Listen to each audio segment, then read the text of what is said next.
My name is Susan Kearns. My pronouns are she, her. I am an associate professor of cinema and television arts at Columbia College, Chicago, and also one of the co-producers of the documentary No One Asked You, which is screening in this festival. Thank you. My hope today is actually not to take much of the floor, but just to ask you all about your experiences with festivals and also into distribution, because I think there's a natural connection there.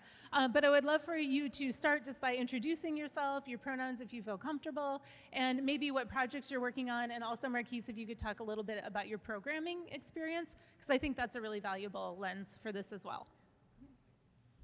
All right, what's up, everyone? My name is Marquise Mays. My pronouns are he, him. Born and raised from the great city of Milwaukee, Wisconsin. Shout out to 414 Day today. We love Milwaukee. I have way too many jobs. I am a programmer for Milwaukee Film, so I program the Black Lens program. Please go see our movies. They're amazing, and I chose great ones, including Bike Vessel, and the director's here right now. Woo-hoo. Shout out to Eric. I program for Milwaukee Film, but I'm also an assistant professor in the film, video, animation, and new genres department at UW Milwaukee, where I teach documentary, nonfiction more broadly. And I'm also a filmmaker, so I make documentary films based in the city of Milwaukee. Hi, everybody. Dang. Sorry. I'm Santana Coleman. My pronouns are she, her. I'm also born and raised in Milwaukee. And I'm the director of The Last Week, which is in the Black Lens Counters Shorts program. Oh, sorry. No, no worries. Hi, everyone. My name is Kareem Tapsh. I am not from Milwaukee, unfortunately, but I'm very glad to be here. So not cool, but very glad to be here. My pronouns are he, him. And I am the director, producer of the documentary Naked Ambition, which literally just finished screening 15 minutes ago. But screens 2 more times next week, so go see it. I'll know if you didn't. And delighted to be here to talking to you all. So one of the things I'm going to assume from our audience here is sort of a baseline understanding of things like Film Freeway. So I don't think we'll get into those, but if you have questions about that, feel free to ask us afterwards. But I would love to talk about, sort of as a starting point, where you are in the festival process with current productions, and maybe what has worked well for you or what hasn't worked well for you as you have approached film festivals in the past. I'll go first because I'm actually not on a festival run right now, thank God. I'm very grateful for that. I actually decided to take this year off from submitting anything. I don't know, I was on a pretty aggressive festival run last year for my short film, Black Strings. And I don't know, for me, it was just a lot of issues with stamina, right? I didn't realize how much energy you need to be at festivals to rewatch your film and to also like be engaged with your film with people all the time, especially because my film touched on like gun violence and trauma in Milwaukee specifically, and there were a lot of anxiety-inducing moments in the film, so to have to rewatch it all the time wasn't as fun for me as I thought it would be. It was cool to be at like the parties and stuff and like, you know, to meet filmmakers and network and connect in that way, but I've proactively decided to take a break from doing the kind of festival circuit with my films to just kind of also think about new exhibition strategies. What other ways could my films be exhibited outside of just like the festival run? And plus it can cost a cute little dime to continue to like travel, and you know, especially if they don't offer travel, having to pay for lodging and pay for that type of stuff. So was definitely pinching pennies too. So I've proactively decided to not do it and just stick home and work on some stuff here, and think of new ways to do stuff. Can you repeat the question? I was listening to him so much that I'm sorry. Yeah, so I was just wondering about your festival process, either for the current project you're working on or even your previous project. Like what has worked for you and maybe what hasn't worked for you? Gotcha. Okay, so I mean, honestly, I'm kind of at the beginning of my festival journey. This is my first festival for this film. We just premiered last night at a private premiere party for like cast and crew and family and friends. So that's the first time anybody has really seen the film last night. And again, this is the first festival. I've applied to several festivals. I've only heard from 2 so far, one that I got in and one that I didn't. So I can't really say exactly how it's working or if it's working or whatever, but I will say that I am very entitled in the world and that I just believe everything should be mine. So we're just gonna manifest that I'm gonna get every one of them. Yeah. I love that. Just, other people say that about me, and I never say it about myself.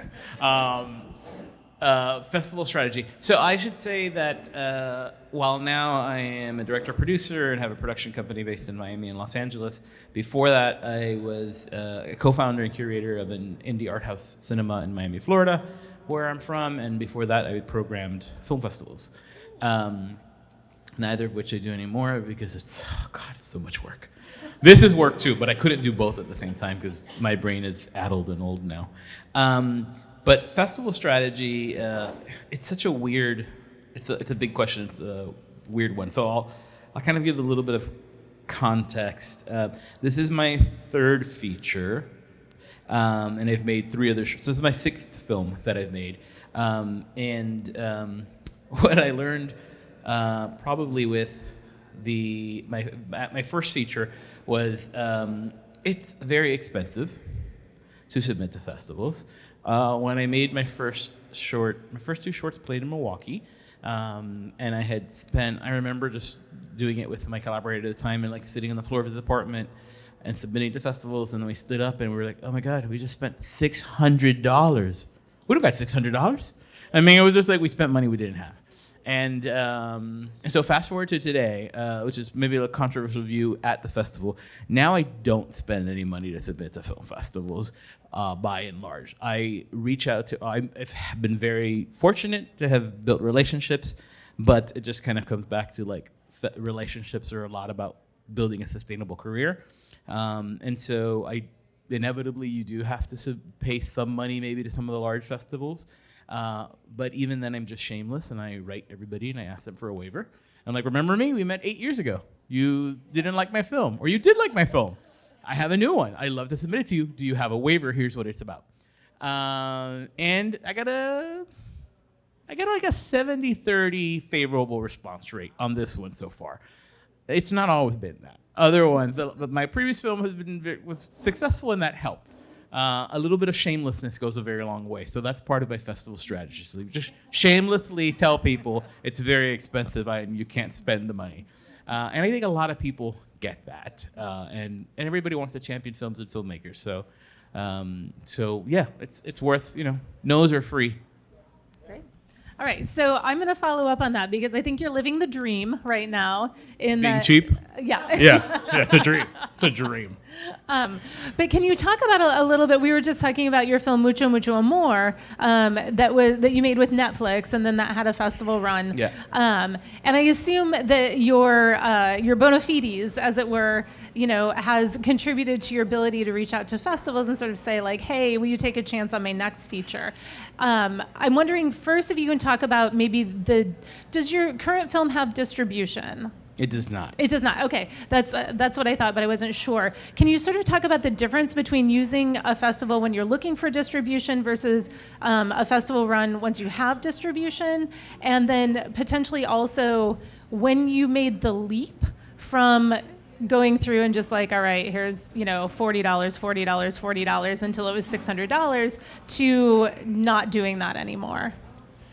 Yeah. So I think with my short films, I spent they're just harder, so I spent all the money on them, and then it was like, proportional to the budget of the films, it was significant. With my first feature, The Last Resort, this is kind of a longer way of answering your question. That film did not make it into any kind of art A-list American festivals, right? No Sundance, Toronto, TIFF, none of those. It premiered at the Miami Jewish Film Festival. Miami is one of the 3 largest Jewish communities in the country, and we won an audience award there. And so it started playing other festivals from that, primarily Jewish film festivals with some Florida-specific ones. But we got distribution from that festival. In fact, we had 3 offers for distribution from these kind of what we'd consider second or third tier festivals, which is really kind of a bullshit term because every festival is fantastic in their own right. But if we think of it as like the large mainstream ones and the more kind of regional or state specific. So we were very fortunate, and that just reiterates that the pathway to distribution or the pathway to being seen doesn't mean that if you don't get it to Sundance or Toronto, the day's over. No, there's a multitude of ways to getting found. When we made Mucho Mucho Amor, we were very fortunate in that we did get into Sundance. Just around the same time we submitted to Sundance, this was an independently made film, independently financed film. We started having conversations with Netflix. So they acquired the film right before Sundance. So we didn't go in with Netflix. Okay. It certainly helped Netflix to make the decision, I think, probably when they knew that the film was in it, because there is something bankable about that. Mm-hmm. And we did really well. Came out in 2020 in the pandemic. Everybody was locked up in their houses, and you had to watch Netflix. And we weren't Tiger King, thank God. I mean, I love Tiger King, by the way. But we were the opposite of Tiger King. And so folks were able to discover the work, and it did really well. We got nominated for an Emmy. And so all of that was just like, folks were like, oh, yeah, what are these guys doing, Co-made with a Milwaukee native, Christina Costantini, who's my co-director of that. And so certainly use that now. Fast forward to this film, we're reaching out. We premiered at Doc NYC in November. And I've kind of just learned the shamelessness is kind of a part of it, right? You just have to reach out. And I say shamelessness in that a lot of times artists were not comfortable putting ourselves out there and talking about or reaching out and being like, oh, I did the thing, let it speak for its work. It's not enough. It can't speak for itself. You got to speak for it. You have to become comfortable with it. Otherwise, you should go do something else. I mean, frankly. And so then I just started reaching out to programmers. It was like, where have I played before? Where would I like to play? And I introduced myself. I'm like, hi, this is a new film from the director of Mucho Mucho More. And just because even if they don't know, that might ring in someone's head, and they'll be like, oh, I'll pay a little bit of attention. It certainly turned down from festivals that Mucho got into because they don't like this film, or it doesn't fit in the program, or it's too small, or any of the very valid excuses why films would make it into a program. But I think that all of that kind of helps just flag it in someone's brain. It's like, oh, I know their previous work, or I've heard of their previous work, and maybe I am going to watch it, as opposed to it starting with a screening committee and working its way up. Great. Yeah, thank you. So to recap briefly, because I'm a teacher and I can't help myself, so far we have learned, be shameless. Don't be afraid to ask for fee waivers. And I want to give a little bit of a tip for that. One of the things that especially young people can do if you're asking for a fee waiver is to offer something in return. And when I'm talking to my students, I always encourage them to say, like, I'll, say something about you on all of my social media. Because I do know that festivals are trying to reach younger audiences. And so they might not always say yes, but at least it's like an opportunity, like, I know this is a thing you would be giving me. Here is something I'm trying to give you back. You can always ask what kind of travel support a festival has. And you were talking about leveraging audience awards, but also really looking at targeted film festivals that you think would be a good fit for your film. So I want to follow up. Also, if any of you have any questions about anything, like put your hand in there and we will integrate you into this conversation immediately. But I do want to follow up. How do you know which festivals you might think would be a good fit for your film? Like, how do you start to kind of cull that? Film Freeway has thousands of festivals. Like, how do you start to cull that herd? For me, it's funny because I wish I would have saw this panel before I started applying to stuff. A lot of the information they're saying I knew already, but I think I just was hard-headed in the process and just was like, I'm gonna just do it my way, I guess. And I think at the beginning of my strategy, I actually called Marquise. We had a very long conversation about festivals because my previous film, When Claw Got Shot, was premiered at South by Southwest, but it was during the pandemic, so we didn't really get to experience it like that. We had a festival run and all this type of stuff in an impact campaign, and it just was like this whole big thing that went on, but I felt like I wasn't really a part of the process because the director kind of handled that, Brad Lichtenstein. And so I didn't really get to understand fully how our strategy came about. And so after talking to Marquise and really just sitting with it for a minute, like and then I also had like a feedback screening with some of my creator friends. And when I did that, I realized most of the people who came to the feedback screening were like my audience. Like, these are who I'm trying to reach.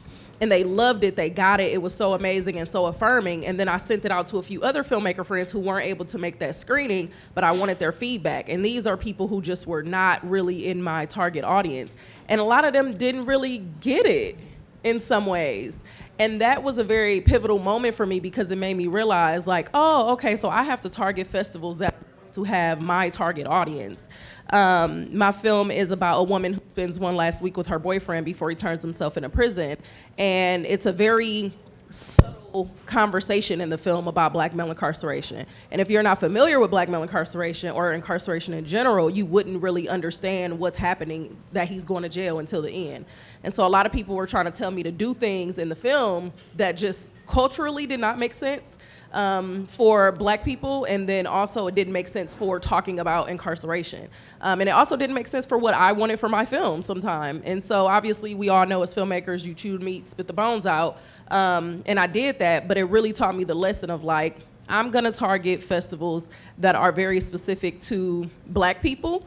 I also got to that place because I realized that I'm a different type of filmmaker. I'm really realizing this more and more every day. Like, a lot of filmmakers can talk about the greats, and when they talk about the greats, they're talking about Steven Spielberg and all these people. And for me, no shade, no tea, they just want the greats for me. You know, that wasn't the film I fell in love with. What I fell in love with was Soul Food and Poetic Justice and Boys in the Hood, and things that resonated to my life and my community and my family. And so I started to realize, like, you know, the reason that we as a black community might love films like the ones I named and Friday and, you know, all these Menace to Society, all these films, is because we see ourselves and we see our families. And I recognize that those are the type of films I'm making and for the people I'm making them for. And obviously you do want a mainstream audience at some point, but I realize, I think right now my goal is to just build up that black audience. It's to build up that woman audience. It's to build up that millennial audience. And so from there, I just decided, like, I'm going to target film festivals that I feel like are in the cities that have those people and are in the places that have those people, and where I can mingle and mix with those people. Also, just to be real, there's not a lot of black filmmakers out there. There's not a lot of women filmmakers out there. There's not a lot of, you know, people who look like me and can identify with my story. And so in putting my film in these festivals, not only am I gaining that audience, but I'm also gaining a bigger network of those filmmakers as well. So that was kind of my strategy about which festivals I chose. Yeah, I love all of that. I think for myself with filmmaking, and I think it's interesting because as a programmer, I've learned a lot about just the timing of a program and how to actually curate a theme around a festival or a series, right? So I think when I first did my first film to go to festivals was about my grandmother. It was called Blind Spot, and it was just like me and my friend just hopping, like similar to you, like just hopping on Film Freeway and being like, where the hell can we just show this movie? And I think in the moment I realized the importance of exhibition, of like showing your film to an audience, because the film was about this, my grandmother who's blind, who's disabled, who lost her vision due to her job as a sharecropper, and just her journey through life. And it was interesting, the festivals that we got into, because it was like, yeah, we got into like a lot of minority specific health festivals. We got into a lot of regional festivals, right? Southern. But there was one we got into in Germany, which I'm just like, what? Like, what some German folks want to hear about a black woman from Mississippi for? But it was something about the story that they enjoyed. And then I had a conversation with my grandmother where I was telling her, I'm just like, oh, your film got into Germany. And she was just like, well, I don't need a passport because I'm already there. You know, like I exist there already. And that blew my mind. And then it made me realize that what we do as filmmakers in exhibition is way more important than just like getting our stories on screens, but really being a passport for people who don't have the ability. Like my grandmother will not go to Germany, but her voice has been there, her image has been there, and that is enough for me. So I shifted in my energy about what festivals was. So for the Heartland, The Heartland is a very Milwaukee-specific story. So, of course, I was applying to a lot of the bigger festivals. So I'm just like, I made something that's dope, and I think it's amazing, and everyone, should see it. But we weren't getting into the bigger festivals. And I would have programmers, I would reach out, because I'm like, no, why I ain't get in? Tell me, And for the programmers that reached out, they would say, great story, too region-specific, right? Like, of course, I'm making a film about Milwaukee. Of course, people in North Carolina are going to be like, this is cool, I guess, but we don't know cans. We don't know these cultural specific things that you're speaking about. But we killed it in Midwest festivals, right? We killed it in a whole bunch of Midwest festivals in New York, right? New York is a city that loves documentaries specifically. So they saw the doc and they said, we love the style, right? So I realized that some festivals are seeking for specific things, right? So Midwest, we're looking for Midwestern stories. We're looking for stories where we can see ourselves, where a lot of the time on the regions like New York or on the coast, like a New York, right, they're looking for technicality, skill, also story, but they're looking for style. So then I realized that it's like a little bit of a game that you have to play.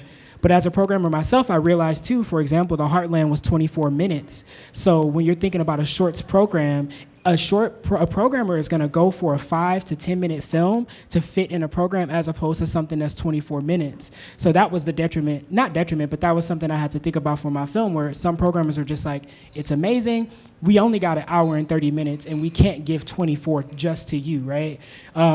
So then I thought about it, and then thinking about the fact that with a 24-minute film, that can't even really be a pre-feature, because at that point it's just like, when are we getting to the feature film, So for the Heartland, it was very specific, and when we would be in shorts programs, I realized it would only be 2 or 3 other shorts with it because of how long it was. So then that came down to Black Strings, where I came into the festival with distribution, right? Which is different. Short films don't typically get distribution, especially coming into a festival, but we had Firelight Media and PBS behind us. Shout out to them, because I didn't have to pay a dime for a festival, nothing for Black Strings, but it came with a bunch of restrictions. 12 minutes flat, right? We needed at 12 minutes, we needed tight. And I was stressed because I'm just like, there's so much of this story. I remember the first cut, my producer is also here, RJ. The first cut we did, it was like 45 minutes, and PBS asked for 30. We turned in for 45. They said, this is cute. We said 30. Next time, turn in a 30-minute film. We said, oh, we thought, we was just vibing. We thought you was gonna like it. No, they wanted that 30-minute cut, right? So all that to say that, so Black Strings actually, the reason we had an aggressive film festival run is because it was sweet, in the middle, 12 minutes, quick, right? But we were also traveling with other movies in the Firelight family, right? So now that I'm in the Firelight Media family, they'll hit us up every time like, oh, are you submitting to Black Star? Are you submitting to Doc NYC? Let us know, we'll throw your name out there. But distribution also harmed us a little bit for our festival run. Early on in our festival run, we premiered on PBS Digital Studios. We started our festival run in March. PBS uploaded our film in May. We got disqualified from so many festivals after that because of the public distribution. When I tell y'all, and I'm gonna tell my business right now, we were getting offers from Doc NYC and Urban World. Urban World and Doc NYC both wanted Black Strings, and it was beautiful. I was geeked. I said, I'm fighting between these two? What? And I get to choose? What? That's crazy. And as soon as they realized that Black Strings was already uploaded online through PBS, that disqualified us from both festivals. And I said, wait a minute, that's the catch-all, right? A lot of filmmakers don't go into these festivals with distribution. I'm grateful for it. I love PBS Down. They're great. I love Firelight. But that definitely harmed us because we were the first film that they released in the program. So a lot of the other filmmakers in the series, they didn't get their releases until August, September. So they were able to stretch their films a little bit more. And I was like, I get my film is good and it should be the first one up. But dang, like I only had like a good 2 months to really experience with the film. But I am grateful for what we were able to do. So distribution coming in was weird. And that's why I said I'm taking a break. I need like a... that email from Doc NYC and Urban World really was tough because once Urban World said I was disqualified, I went over to Doc NYC like, hey, y'all, this film, it's still here. And they're just like, we love you, but we can't, And I said, okay, I respect that. But I was even trying to negotiate with them. I said, hey, PBS said they'll pull it down right now. And they're just like, Marquise, you already have 100-something thousand views on this video alone. Like, there's no taking it back. So grateful for it regardless, but that's a challenge of the festival run too, especially when you come in with distribution. You kind of have to navigate that strategy a little bit differently. Yeah. Great. Yeah, go ahead. So, would love to hear your thoughts on, like, obviously making a great film is important. What other decision factors are going into selecting a film that filmmakers might not be thinking about, whether that be social, previous work, whatever it might be. When you're looking at, we got one slot left. What are some things that we can think about as filmmakers outside of just making a great film? Great.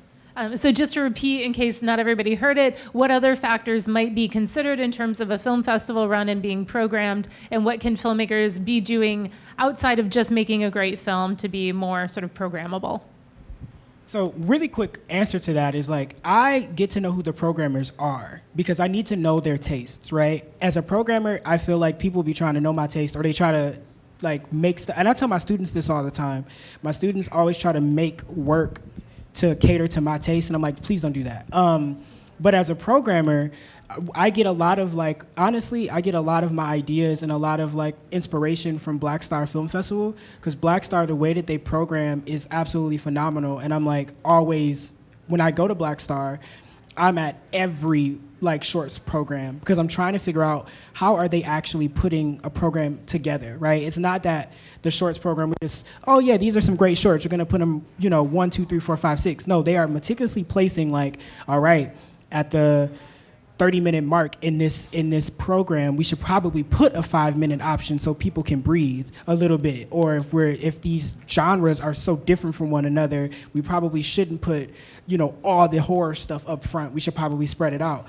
So you got to get to know the programmers. So I'm really keen on, like, going to festivals and talking to the people that programmed my film, because I'm just like, oh, what did you really enjoy about the film? What works for it? And then I see how they put me in a theme, right?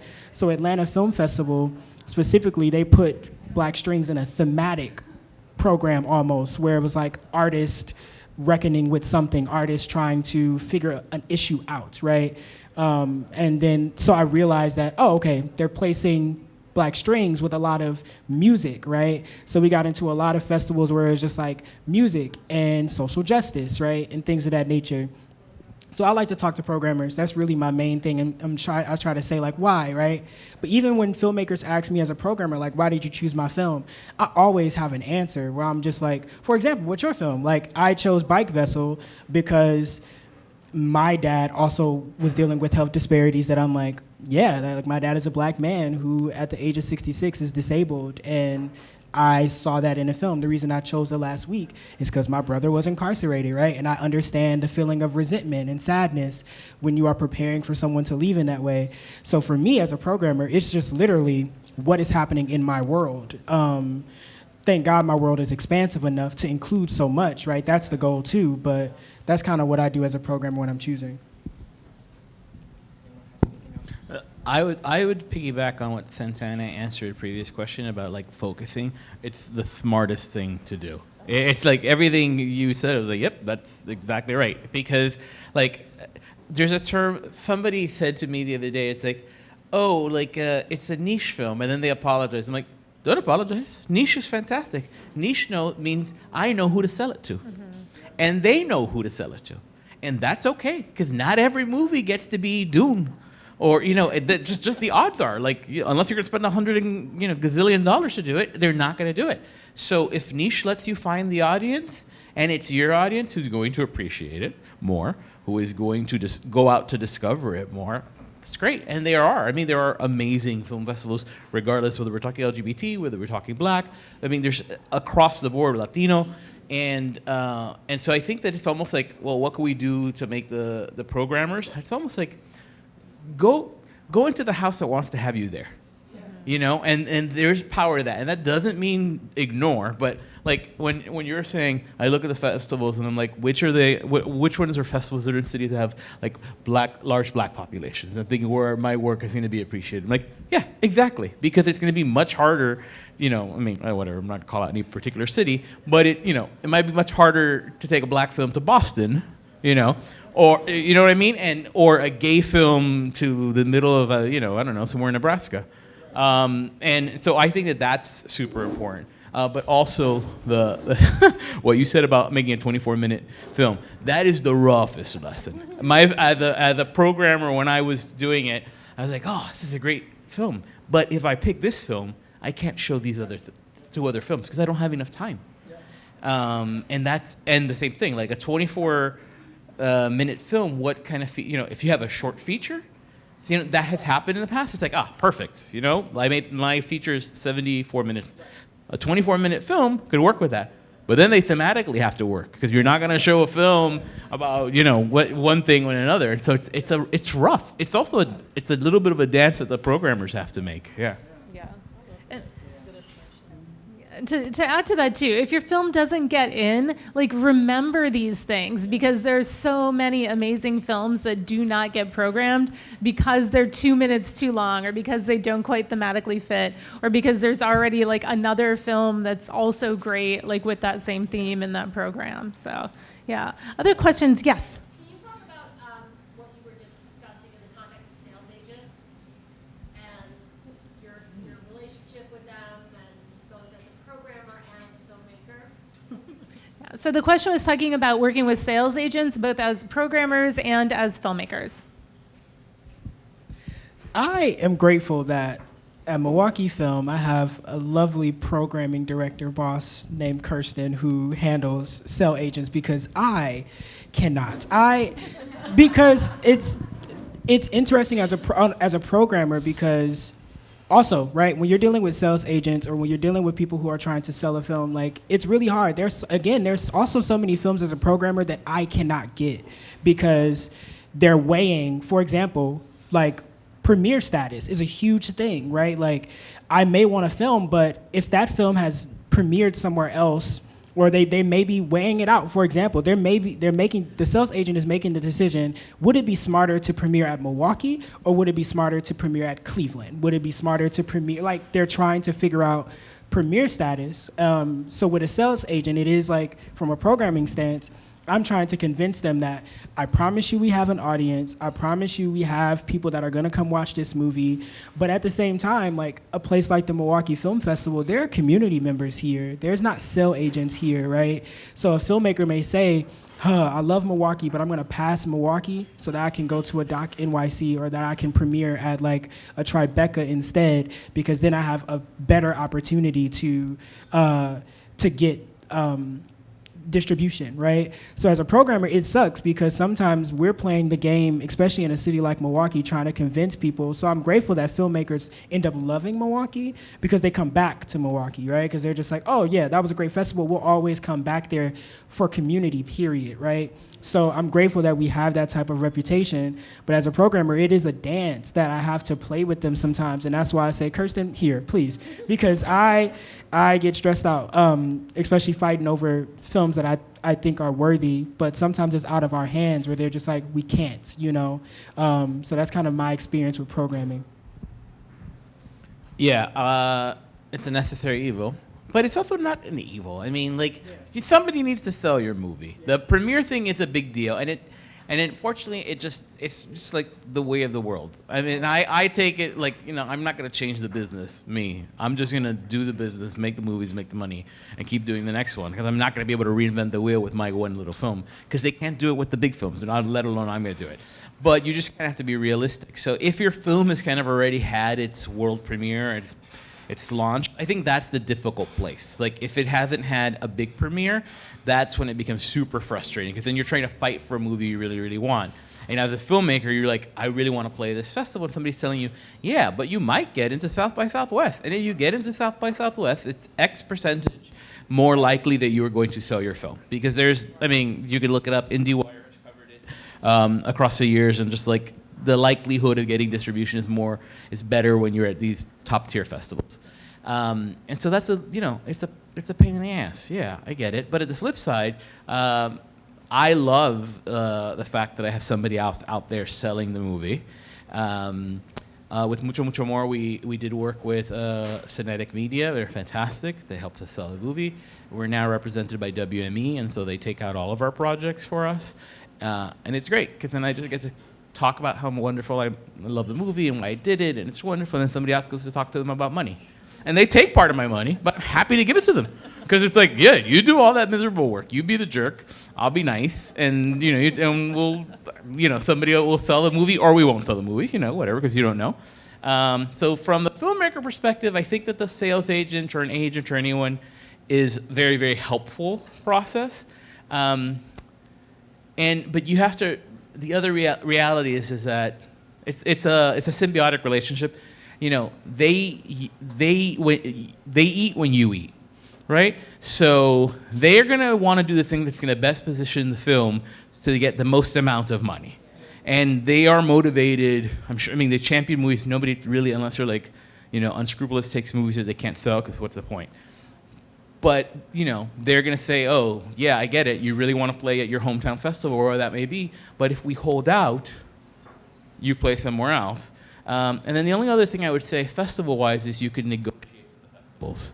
You could certainly negotiate your placement with festivals, which a lot of people yes, you're very grateful, but if you have more than one festival that's coming to you and you are just a regular piece of the program at a much larger festival, and you come to wherever, and you're going to be a larger piece of the program, so you say, hey, am I going to get a Saturday night primetime slot?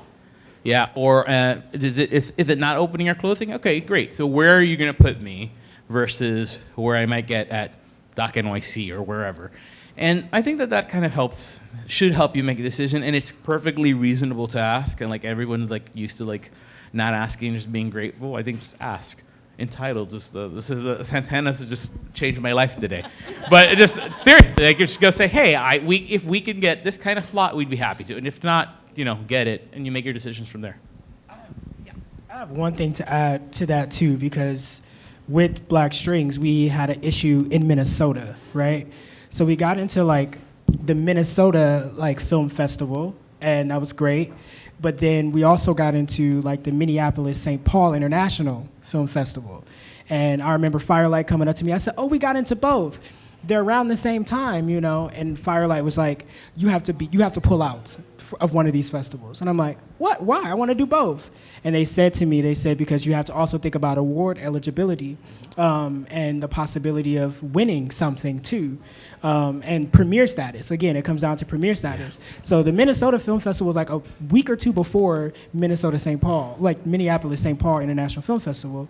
So they said you have to pull out of Minnesota Film Festival because there's a better chance you will win an award at the Minneapolis, St. Paul International Film Festival, and we'd rather take that chance. We'd rather take that risk. That was the hardest email I had to ever write in my life. I felt so shitty because I was just I have to pull out for this, but it ended up working out for the best, and we won an audience award at that festival, right? So thank you for the clap. But I think those type of decisions are, and although Firelight wasn't necessarily my sales agent, they were my distributor, but they still were just we have to make the best decision for the film. Yep. Because then that dovetails into, again, leveraging and being well, he won an audience award here, so we're gonna submit for the Webbies and see how that goes, and then we got honored there, so it kind of played a role to where sometimes as a filmmaker, it may sting to be but I want to go everywhere.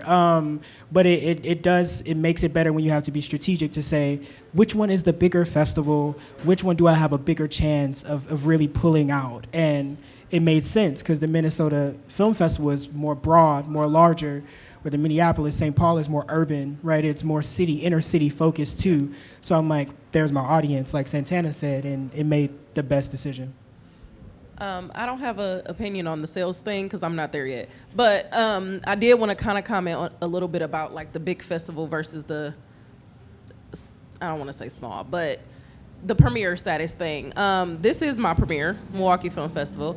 And yeah, my world premiere. And I remember talking to you about how do I figure out where I want to premiere?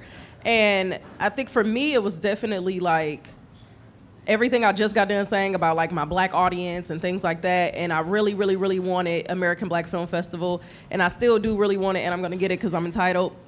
And then Come to Miami. I'm also gonna win the HBO Short Film Award. It's on my phone, right there on my home screen. So, but I also know that Milwaukee is home. Milwaukee has my heart. Everything I have done so far has been very Milwaukee. I am very Milwaukee, especially on 414 Day. Like, you know, like for me, it was like, Milwaukee, it was two different audiences. Like everything I said about the first audience, but then also like you have your at-home audience. You have the people who already have been supporting you and loving you and pouring into you. And I always have to remind myself that I'm not done here. Like I am in Milwaukee very intentionally, very purposefully. I hate all the horrible talk about Milwaukee. I hate all the horrible news about Milwaukee. And I just feel like it's so much greatness here. And I feel like it's so much, thank you. It's so much greatness here, and I, for years, just following the lead of other people, always felt like I would leave, and now I am here intentionally, and I am here making movies intentionally, and even when I showed the film yesterday to our cast and crew, you know, they were kind of shocked at the quality, and it's still, like, people are still shocked that we can make stuff like that in Milwaukee, and make a living from it and be happy from it, and so I guess for me, it kind of was like, I need to continue building here, even though I've already been building here. And for me, that was more important. So, and then obviously, American Black Film Festival is in June. I still haven't heard back yet. And it was like, if I wait on them, I'm gonna miss this one. And I don't know. I can't say whether it was the right choice or not. No shade, no tea. But I will say I'm happy that I'm at the Milwaukee Film Festival. I will say that obviously the chances of getting into American Black Film Festival are slimmer. But I'm gonna just keep on telling myself that everything is mine and that, you know, is coming, so. Other questions? Yeah, Mark. You mentioned that you had films that were distributed before the festivals, or you had distribution or representation. How did that happen? Okay, so the question was, if you had a film on the festival circuit that already had distribution or representation, how did that happen? Mine was by way of a grant.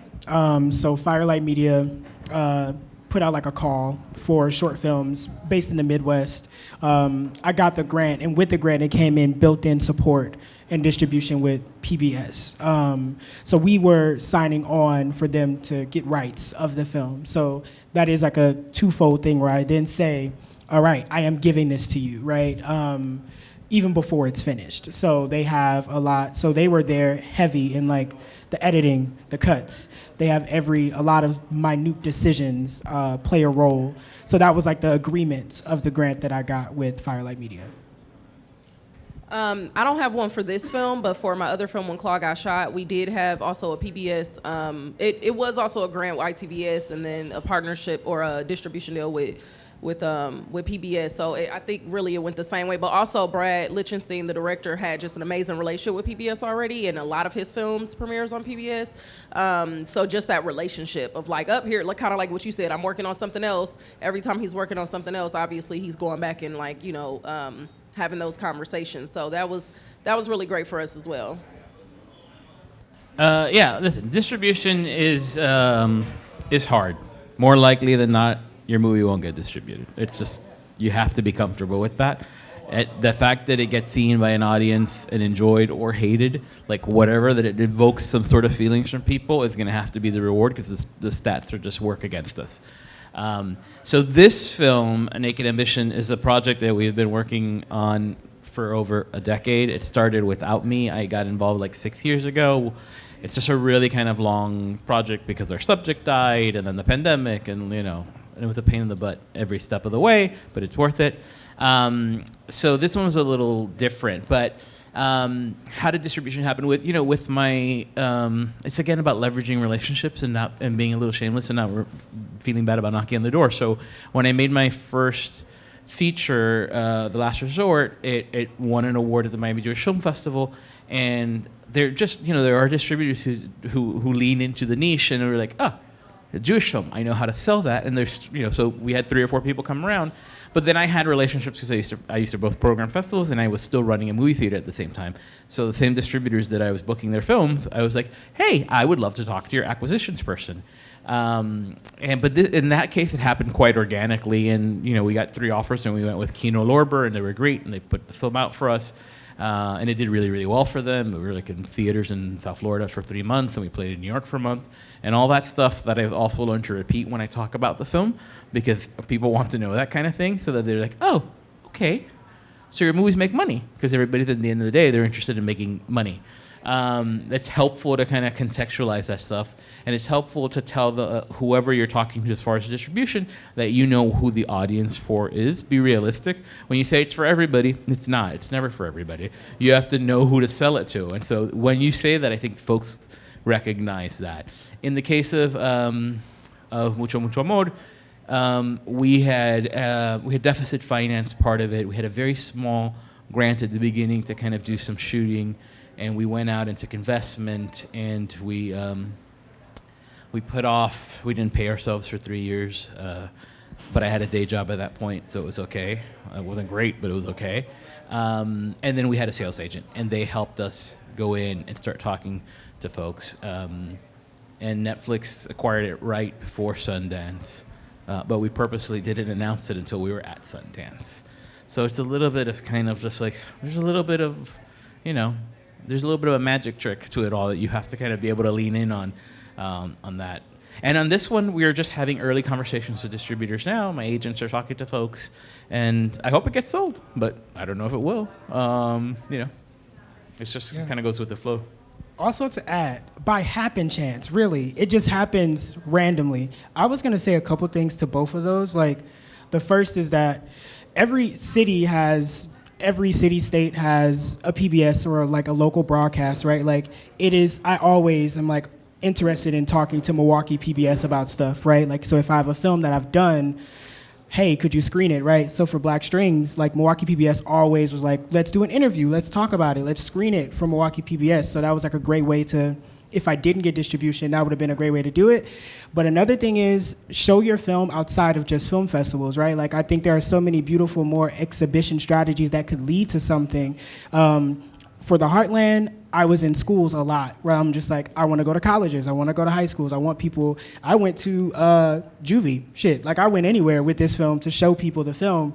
And it was when I went to my alma mater in Madison, and I showed the film at UW-Madison, I was doing a Q&A, and one of the students was like, hey, where do you watch your movies? Like, where do you, find movies to watch and get inspired, because what you did was great. I said, oh, yeah, like, I check out the Criterion channel. It's great. It's literally like my Bible. I study it, all that stuff. And the kid is like, oh, really? I love the Criterion. My dad owns it. I was like, what?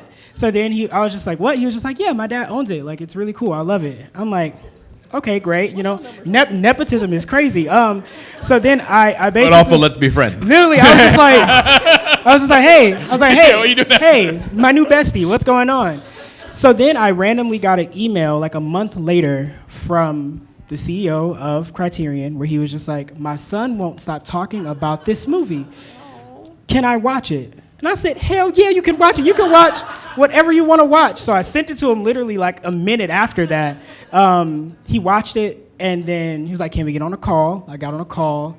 I was like, what is happening? This is crazy. It was supposed to be like a 30-minute call. We ended up being on the phone for an hour. And he basically was just like, yeah, I watched it with my wife, and we both woke up the next morning. And a movie is good when you can talk about it the next morning over breakfast.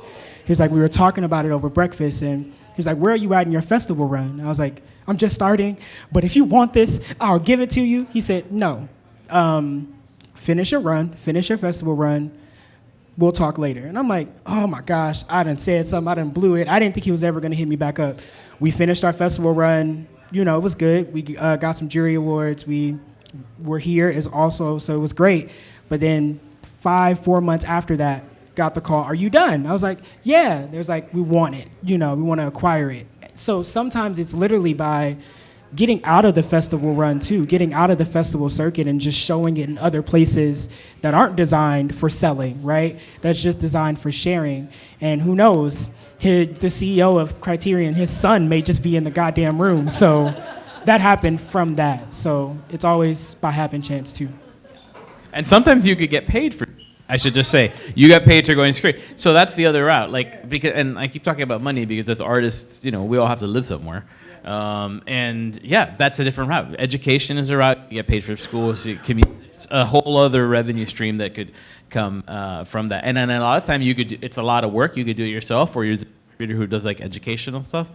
And then you can end up in the Criterion channel, which is so freaking cool. All right, so another quick recap. Meet people, expand and take care of your networks, answer your email, watch movies or find festivals that program movies you like, and look at where your film is being programmed to continue your festival run. But also I loved what you said, Santana, about having a goal that might not be distribution, that it might be building your target audience. I think that's really, really smart. So, all right, I think I saw your hand.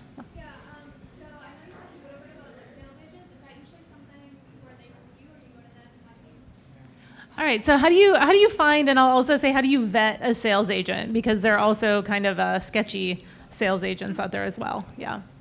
Any advice or tips on that? Even the big ones are kind of sketchy. I mean, I'm not going to name names because not I still work with. yeah. No.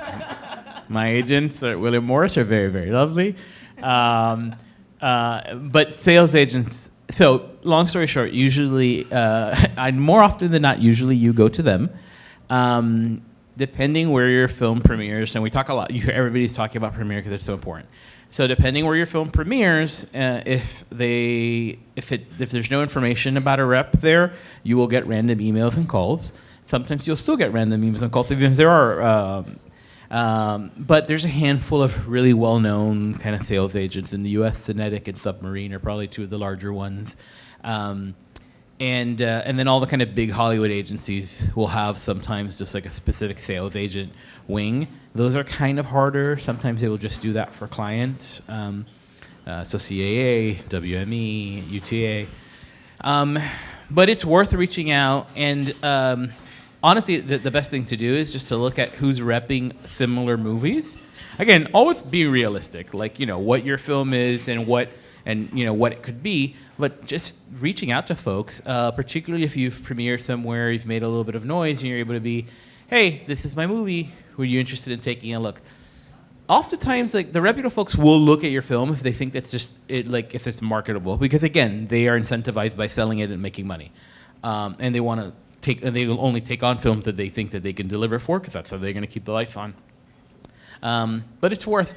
And the other thing, kind of connected to all of this, though, is we're saying about like travel. I will go anywhere that pays for me to go there, because this is great. I just get to meet great people who I have not met before.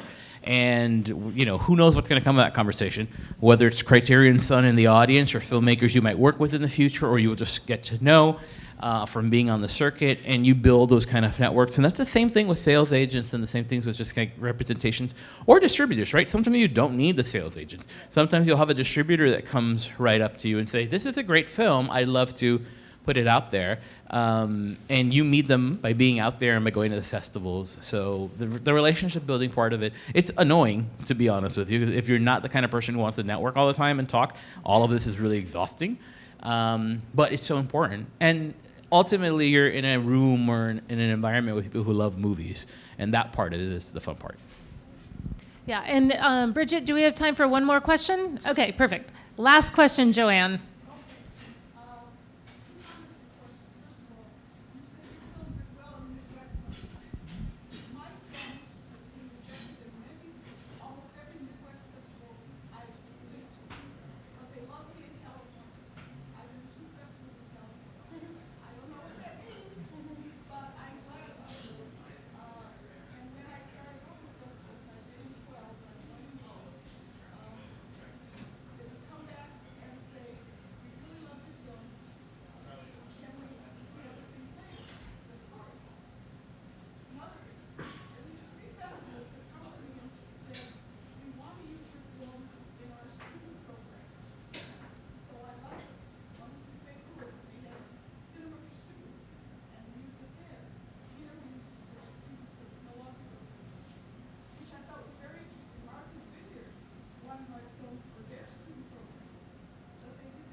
Okay, so I'm going to try to briefly recap that. So first of all, submitting to festivals, like, is there an advantage to doing it early?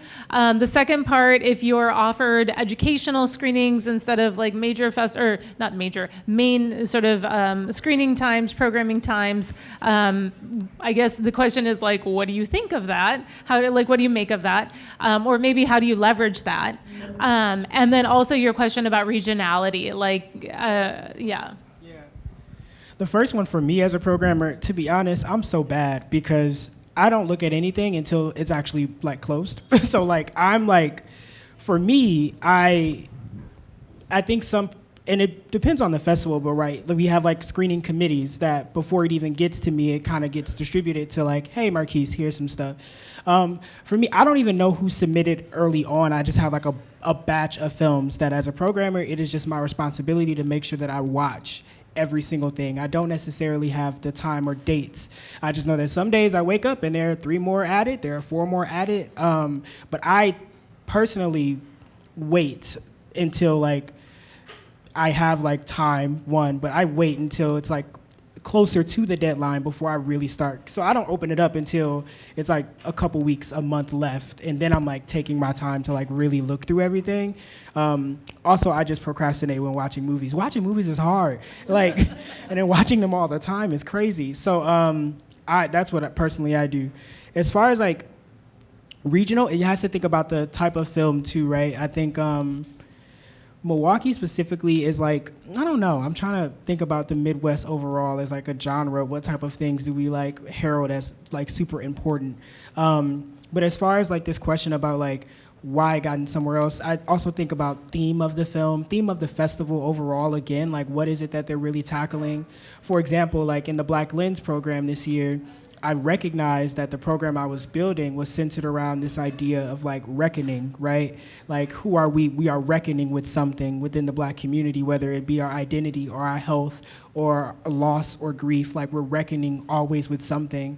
And within that reckoning, we are defining who we are, right? Through these challenges, through these conflicts, we are understanding who we are and the relationships that we hold. So the features that I chose all deal with that. So if I got a film that didn't necessarily like tap into that, I'd pass and be like, I do want still the theme of my thing to be consistent. Now that's just me as a programmer, right? Where I think other programs in the festival have more flexibility to be so many things at once, right? Like Shorter is Better, the program has the ability to be so many things at once, where I'm making a conscious choice as a programmer. For example, for the Black Lens Shorts program, Encounters, I stole Santana's film from Cream City Cinema because I was just like, it's cute, yeah, she's from the city, she's from Milwaukee, Cream City Cinema, beautiful.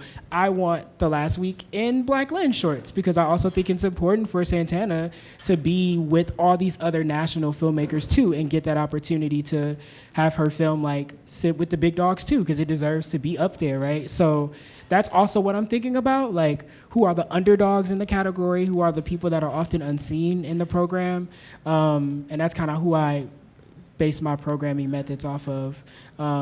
If you've submitted to something for me and you did not get in, please don't beat me up. I promise I'm making conscious decisions. I would recommend, I have not been a programmer for several years, I should say, but I would recommend not submitting early. I would recommend submitting around the regular deadline. And the only reason I say that is because I think folks know how many films are going to be received, and invitations early on are a little, in my experience, and certainly programmed at a few festivals, we wouldn't jump to make a lot of invitations at the beginning because you didn't know what else was coming, but you did know how many slots more or less you were going to have in the year because they don't necessarily fluctuate all that many. So by the time the regular deadline comes in, you might know like, oh, I've gotten these films that I've gone after from other festivals, and I know how many already are in my short list. So I think being early on, it's easy to be, I wouldn't say forgotten, but it's easy to kind of get lost as they're weighing out several things. That being said, I also submit things late all the time, but that's just me because I'm a mess. But I would advise to kind of hit that middle ground. All right, I am going to wrap up, but before I do, I just want to mention two things I was hoping to ask you about that I didn't get to, but are also, I think, topics that are ripe for discussion, which is education screenings, not just with festivals, but also if you're reaching out to schools directly, you can charge for those things. Sometimes universities have a different kind of money than festivals have, so don't hesitate to explore those options as well. And also, you brought up new strategies with screenings, and I am delighted you're here because I'm going to talk to you about the River West 24, which is a 24-hour bike festival in the city. So anyway, thank you all so much for this. This was amazing. I'm going to say, I think this was the best panel of this festival, and they haven't even all happened yet. So you're awesome. Thank you again. Thank you, Bridget. Thank you to Milwaukee Film.